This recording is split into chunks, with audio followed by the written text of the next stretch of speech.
Welcome to my channel ଖବର ନୂଆ। ଆଜିର ଖବର ଉପରେ ନଜର ପକାଇବା।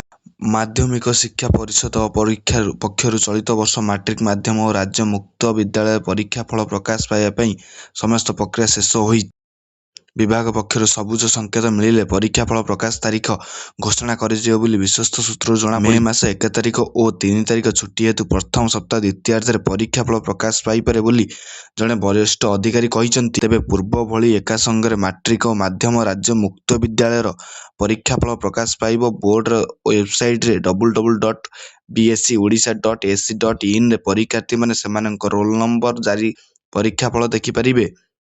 ଚଳିତ ଥର ରାଜ୍ୟରେ ମୋଟ 3082ଟି ପରୀକ୍ଷା କେନ୍ଦ୍ରରେ ପ୍ରାୟ 5,61,000 ଛାତ୍ରଛାତ୍ରୀ ମାଟ୍ରିକ ପରୀକ୍ଷାରେ ଦେଇଛନ୍ତି। ରାଜ୍ୟ ସରକାର ପରୀକ୍ଷାର୍ଥୀମାନଙ୍କୁ ଓଡ଼ିଆରେ ମାଟ୍ରିକ ସାର୍ଟିଫିକେଟ୍ ପ୍ରଦାନ କରିବେ ବୋଲି ଘୋଷଣା କରିବା ପରେ ବୋର୍ଡ ପକ୍ଷରୁ କାର୍ଯ୍ୟାନ୍ୱୟନ ଆରମ୍ଭ ହୋଇଥିଲା। ବୋର୍ଡ ପକ୍ଷରୁ ପରିଚାଳିତ କମିଟି ବୈଠକରେ ଏନେଇ ଆଲୋଚନା କରାଯାଇଥିଲା। ମାଟ୍ରିକ ସାର୍ଟିଫିକେଟ୍ କେବଳ ଓଡ଼ିଆ ଲେଖା ରହିଲେ ଛାତ୍ରଛାତ୍ରୀମାନେ ଭବିଷ୍ୟତରେ ଜାତୀୟ ଓ ଅନ୍ତର୍ଜାତୀୟ ସ୍ତରରେ ଅସୁବିଧାର ସମ୍ମୁଖୀନ ହେବେ।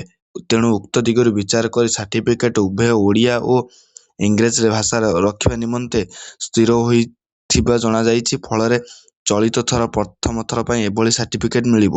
ଏହିଭଳି ନୂଆ ନୂଆ ଖବର ଜାଣିବା ପାଇଁ ହେଲେ ମୋ ଚ୍ୟାନେଲରେ ଯୋଡ଼ି ହୋଇ ରୁହନ୍ତୁ।